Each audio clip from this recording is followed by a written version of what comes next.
ما اومدیم با یه بازی دیگه به اسم فکتوری ورد.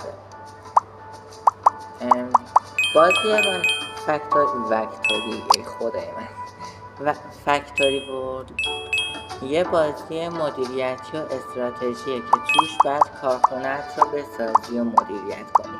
این بازی معمولا شامل چالش‌های مختلفیه که تو باید مواد اولیه رو جمع کنی و تولید کنی که محصولاتت رو به فروش برسونی.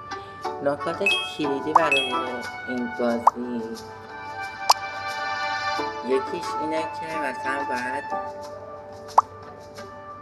سکه جمع کنی با این کلیدا که شنیدی چی میگن دیگه، پول داشته باشی تا کارخونه بزنی و سکه داشته باشی تا شهر جدید بزنی و اینا. و یه سری جهان بچه ها یه تراکتوری میاد که شما باید با اون تراکتورا چوب و گندم بفروشی و اینجا کلی بهت پول میده تا بتونی شهرتون رو اینطوری گسترش بدی و کلی کارخونه چوب و نفت و برق و اینجور چیزا بزنی تا اینکه موفق بشی کشور پولدار بشه. و اول از آمریکا شروع میشه و بعد کلیدات جمع کنی.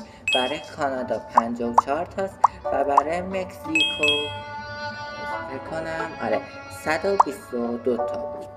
این بازی خیلی بازی جالبیه. اگر اصلا میخوای یه بازی کوتاه انجام بدی که صرفاً حوصله‌ات سر نره، تو مترویی یا اتوبوسی یا تو جمع خانوادگی هستی که نمیخوای بچه فامیل بفهمه داری با موبایلت بازی میکنی، چون این بازی عمودیه گزینه خوبیه. اینم همون تراکتور مانندیه که بهت گفتم که بعد بری اینجا تا درخت رو ببری تا چوب جمع کنی و این کلیدایی که میبینی وقتی 10 تا جمع کنی میتونی زمینه بیشتری داشته باشی و یه سری جهان بهت تراکتور کوچولو میدن که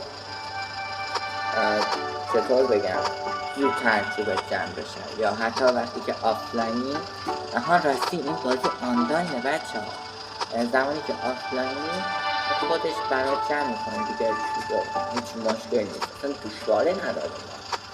در کل این بازی با عنوان یه بازی صرفاً سرگرم کننده و کوتاه خوبه و به شما پیشنهادش میکنم تا یه بازی دیگه و یک شورت ویدیو دیگه. بدرود و خداحافظ.